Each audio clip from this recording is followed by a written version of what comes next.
On Tuesday of this week, it was announced that Donald Trump would be indicted in an election interference probe. So we'll take a little peek at the charges. Here, count number 1, conspiracy to defraud the United States. Count number 2, conspiracy to obstruct an official proceeding. Count number 3, obstruction of an attempt to obstruct an official proceeding. And count number 4, conspiracy against rights, in this case, voting rights, since they're arguing that he tried to nullify certain votes and therefore violate people's right to vote. Now, the most interesting thing about this is count number 3, obstruction of an attempt to obstruct an official proceeding. That alone carries a maximum sentence of 20 years. And actually, Lee Fong, who we're looking to have on the show in a couple of weeks, we're just trying to nail down a date, he put out a really interesting Substack article talking about how that particular count sets a dangerous precedent because a lot of protests, especially left-wing protests, have to do with obstructing official proceedings. There were protests surrounding the Brett Kavanaugh hearing and swearing in where crowds gathered in front of the building, and that could be construed as an attempt to obstruct an official proceeding. But as you can see, these are the January 6th indictments, and he was arraigned yesterday in Washington, D.C. Now, we could do an entire show if we wanted to on reactions on both sides of the issue, both the libs and the MAGA chuds, to the indictment and the subsequent arraignment, which, like I said, happened yesterday. But since this is a morning show, we figured we would keep it light. We'd focus on the more absurd and the funnier reactions. And so first, here is Al Sharpton on MSNBC giving quite the historical perspective on this development. One day, our children's children will read American history. And can you imagine our reading that James Madison or Thomas Jefferson tried to overthrow the government so they could stay in power? That's what we're looking at. We're looking at American history, and how it will play out is going to be very important. Could you imagine reading history and finding out that James Madison and Thomas Jefferson tried to overthrow the government to protect their power? Could you imagine reading that in a history book? It's like suggesting that George Washington committed violence against the legal government of the country. Could you imagine? That's insane. Finding that out. Could you imagine George Washington took up arms against the ruling authority and tried to overthrow them to enshrine his own power? Amazing. Now, look. That really puts it in perspective. Yeah, exactly. You have a 24-hour news network there. MSNBC is a rogues gallery of people who, as we all know, not all there when it comes to their takes on the day. And so, every once in a while, someone's going to say something that's just so obviously absurd. That comes with the territory, right? That's part of the game. That's part of running a 24-hour TV network. Well, to avoid that, we built our entire show around just doing that. Yeah, right. Exactly. But MSNBC was not so quick to move past that, right? You figure if you're MSNBC, you figure, all right, that was a stupid thing to say. Whatever it happens, we'll just move on. No. MSNBC, the network, was actually very, very proud of that quote. They actually tweeted out that clip that I saw. That wasn't a clip that was lifted from someone trying to troll them. That was actually taken from the MSNBC Twitter feed, where they actually gave an exact quote. Quote, we're looking at American history. Quote, can you imagine our reading that James Madison or Thomas Jefferson tried to overthrow the government so they could stay in power? The Rev Al on Morning Joe. MSNBC proud of that statement. Okay, this is so stupid that if you just glance at it and you don't see that it came from MSNBC, what it looks like at first glance is that somebody was calling them out for it. And the "this is narcissism with steroids" is commenting on the comment. Right. Exactly.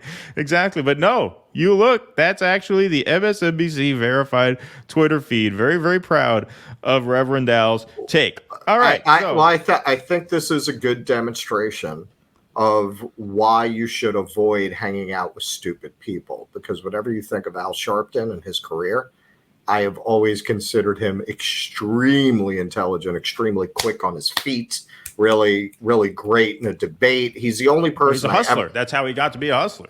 Right. He's the only person I ever saw with Colbert in his prime doing his, back when he did his Colbert show shtick, where Colbert tried to tie him up and he tied up Colbert. He was that sharp. Look, this is your brain on MSNBC. He's sitting there with these morons and it's rubbed off on him. The Al Sharpton I knew never would have been stupid enough to make that formulation. Yeah, no, indeed. Indeed. So let's go to some comedy on the other side, all right? Keep things fair and balanced here. So outside the courthouse, there were both protesters and counter-protesters. Obviously, the protesters would be the MAGA guys thinking that the indictment was wrong, and then the counter-protesters were there celebrating the indictment and the charges. And so outside the courthouse in Washington, here is an ultra extreme MAGA protester. That's not my branding, that's his, telling the media what he thinks of these charges. So can I ask you a question? What happens? I mean, was he right about everything? No, my question is. Trump was right about everything. So what if he's convicted? Would you still vote for him? Absolutely. Convicted of what? Is there any of the 78 charges that he's facing felonies? Would you still vote for him? If I took a shit right here, Well, and if I cut it up into 78 pieces, what would I have? I'd have the same stupid piece of shit. It's a felonies. Would you still vote for him? If I took a shit right here, Well, and if I cut it up into 78 pieces, what would I have? I'd have the same stupid piece of shit. It's irrelevant. It doesn't Cut it matter. up into 78 different pieces. What if you personally witnessed him commit a crime and then he was convicted? Would you then vote for him? Like if he had Don Jr. working for a natural gas company, No, I'm making asking you, $80,000 is there a month, any, and then started is a there war in Ukraine? under any circumstance would you not vote for him, I guess is the No, question. absolutely not. Because he's a proven track record. He's a perfect president. He's an American hero, and he's the greatest thing that's ever happened to the American political system. I tell you, Meatball Ron's going to have a hell of a time winning that vote. That guy's not budging. He won't win that guy. Like that guy's not winnable. Yeah, My premise is most of them are not that guy. So let's go to Trump himself now. Third of 4 videos we're going to play. This is Trump leaving D.C. for his Bedminster Club in New Jersey, giving his commentary on the indictment. Very much. This is a very sad day for America, and it was also very sad driving through Washington, D.C. and seeing the filth and the decay and all of the broken buildings and walls and the graffiti. This is not the place that I left. It's a very sad thing to see it. When you look at what's happening, this is a persecution of a political opponent. This was never supposed to happen in America. This is the persecution of the person that's leading by very, very substantial numbers in the Republican primary and leading Biden by a lot. So if you can't beat him, you persecute him or you prosecute him.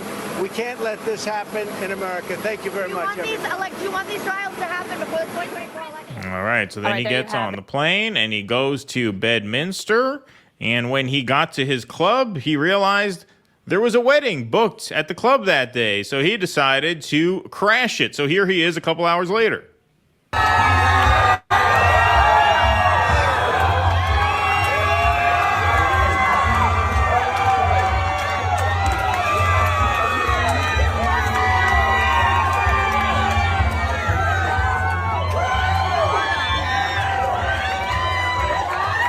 He's gonna meet the bride.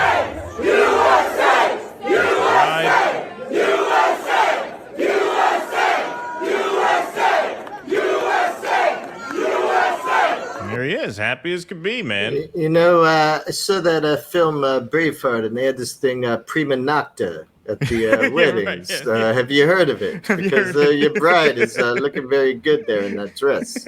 She obviously thinks I'm a very handsome man. Yeah. Maybe we could arrange something. So that was the day yesterday in Trump world on MSNBC, in D.C., in the courthouse, on the tarmac, and then back in Jersey. So this is now, I guess, the fourth indictment, or is it the third, and then the fourth one is coming, or is this the fourth? I think this is the fourth, right? What do you got? This is the fourth. Documents. This is the fourth. Yeah. Stormy Daniels. This one, and then what's the fourth one? Is there a fourth one yet, or is there a fourth one the coming? Trump Organization tax? Well, no, that's not him though. I think there's a fourth one coming. I think this is the fourth. Georgia. Right, that one. They're they say is expecting on another its way. indictment. Okay, Yeah, so this to is come from Georgia. The third official, but the fourth likely. Yeah. So, look, they're definitely throwing up as many hurdles as they can. The question is, I mean, it's going to be a hell of a year.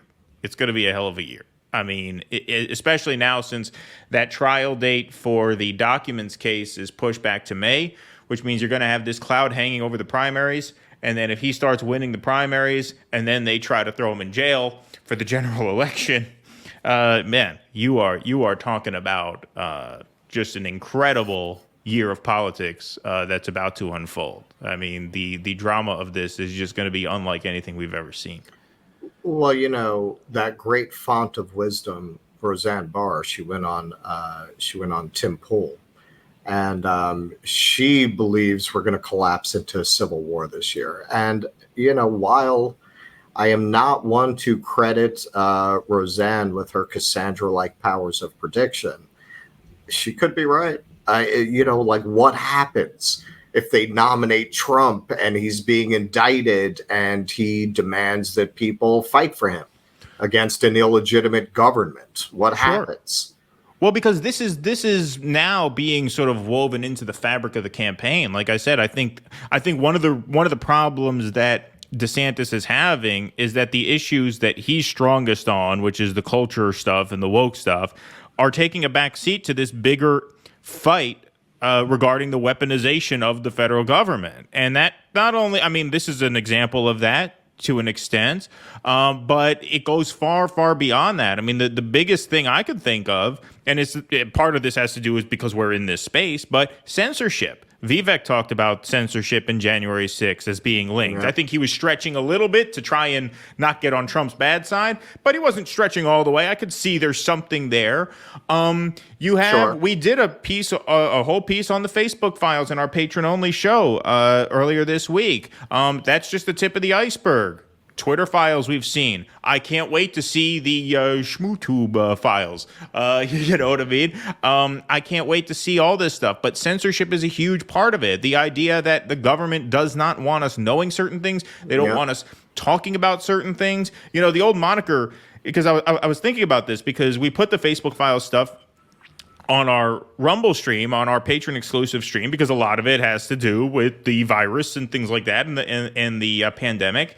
And I was thinking to myself, part of why we don't learn as much as we should about that is because we're not allowed to talk about it. Right. And when you think of the old cliche, the old, saying, knowledge is power, I very much believe knowledge is power. But the reason knowledge is power is because when you gain knowledge, you share it. The power of knowledge comes in sharing it with other people. Right. And so if the state partners with these giant corporate tech oligarchs to suppress the dissemination of information, well, that takes all the power of knowledge away, because what good is knowledge if you can't spread it to other people?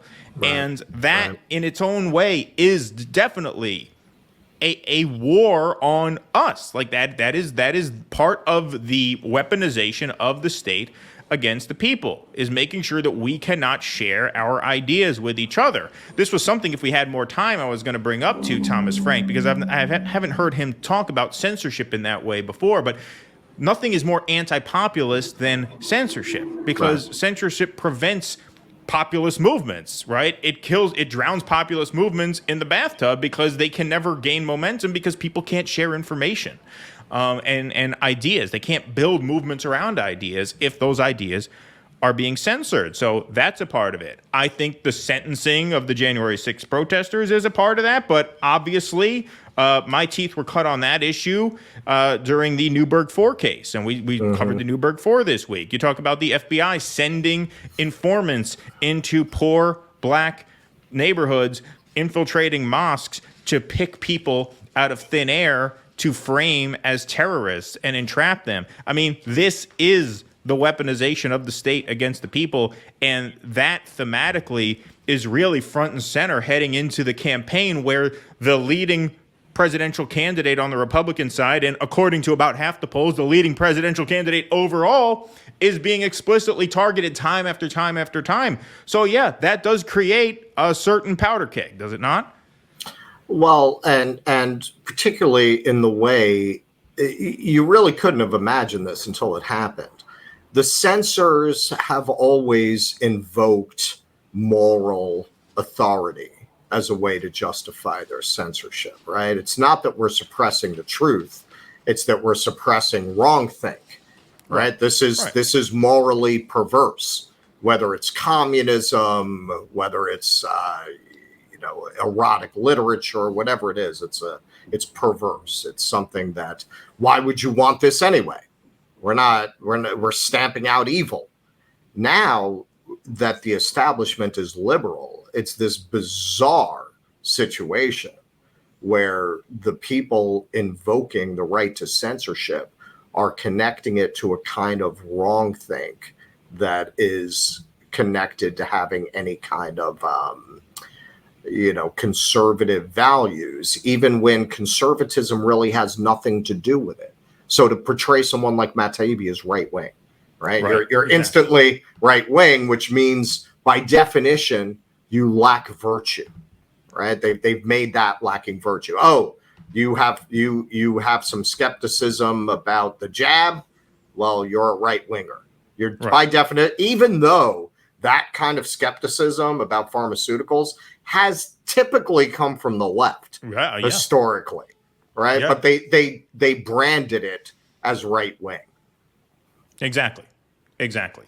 And so we'll see how it goes. But like I said, it's shaping up to be quite the show. We are in store for quite the show. Please clap.